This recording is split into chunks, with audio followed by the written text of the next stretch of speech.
Experts say Iran may already possess nuclear weapons. Huge explosion and fire at a military airport on the Crimea Peninsula. Czech arms company made fortune thanks to Ukraine conflict. China conducts aerial exercises and fires live ammunition near the Myanmar border. According to experts, when Iran dared to directly attack Israel, this showed that the country most likely had nuclear weapons, even if it was not announced. Iran has challenged Israel's military might.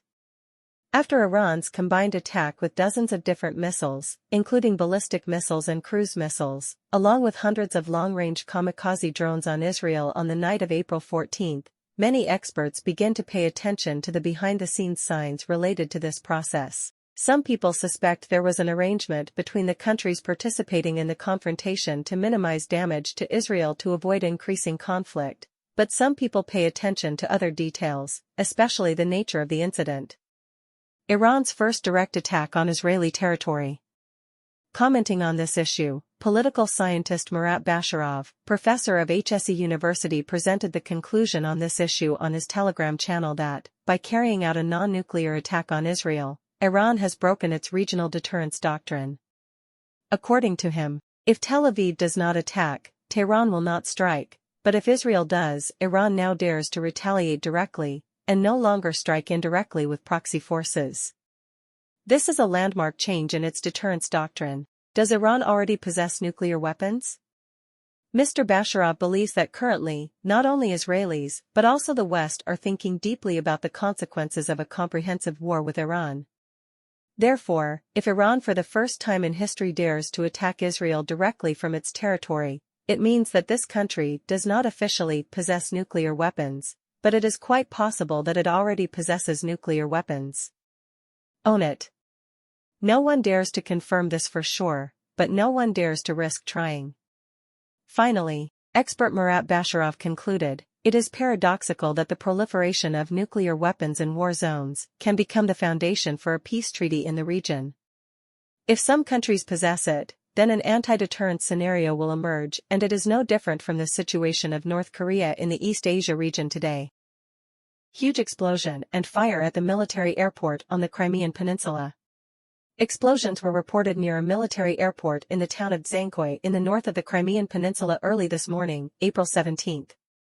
According to the Kyiv Independent, after the explosion, a large-scale fire was said to have broken out at the airport.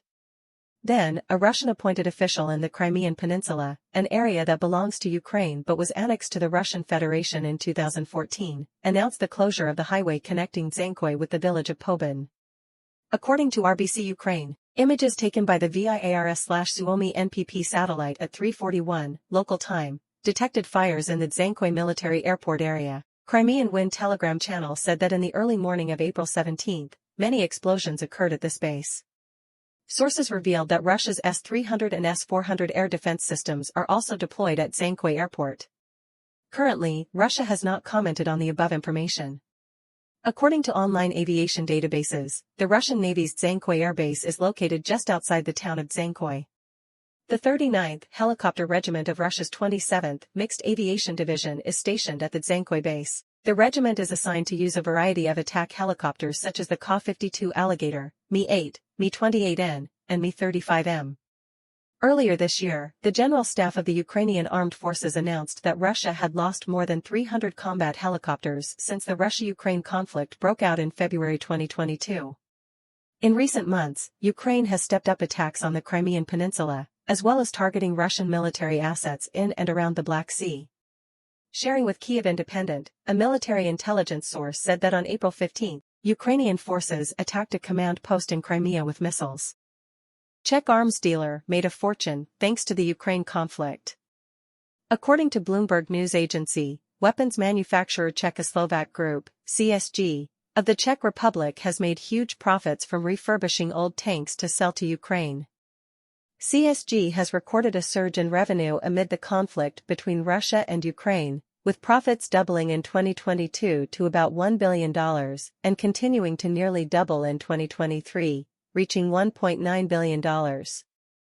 Excalibur Army, the division that produces ammunition as well as manufactures and refurbishes old Soviet-made weapons, has contributed greatly to the company's huge profits. In the context of the Ukraine-Russia conflict, this company provided about 100 refurbished T-72 main battle tanks to Kyiv.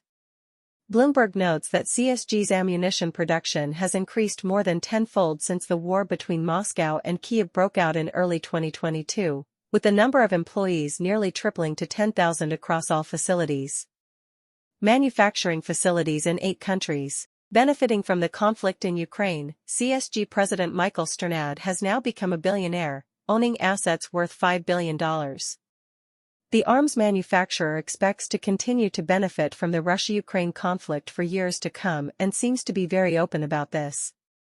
Even if this war were to end now, it would take many years for countries to replenish their arsenals, not to mention for countries to increase defense spending and boost production. I believe that weapons demand will increase sharply for a long time, Bloomberg quoted Mr. Sternad as saying. CSG was founded in 1995 by Yaroslav Sternad, father of Michael Sternad. Mr. Yaroslav initially sought to buy decommissioned heavy weapons from Warsaw Pact countries that had just joined NATO, to remove the equipment and sell it for profit.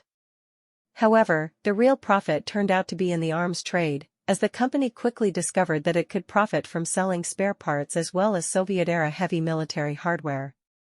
Refurbished. China conducts live-fire exercises near the Myanmar border. China's People's Liberation Army, PLA, conducted its second live-fire exercise along China's border with Myanmar in April. South China Morning Post reported on April 17 that this exercise took place just 2 weeks after the PLA's live-fire exercise along the border with Myanmar, in the context of escalating fighting in Myanmar between government troops and rebel forces. The exercise, which began on April 17, was organized by the PLA's Southern Theater Command, and was a live-fire air defense exercise involving both the Army and Air Force. The purpose of the exercise is to test the force's capabilities in air defense, reconnaissance, early warning and repelling capabilities. Television station CCTV, China, said this week's exercises by China's Southern Theater Command were part of annual training exercises, without mentioning the fighting in the neighboring country. Myanmar. The statement clearly states, the army on the battlefield must always be ready to respond to all emergency situations and resolutely protect national sovereignty, border stability as well as the safety of people's lives and property.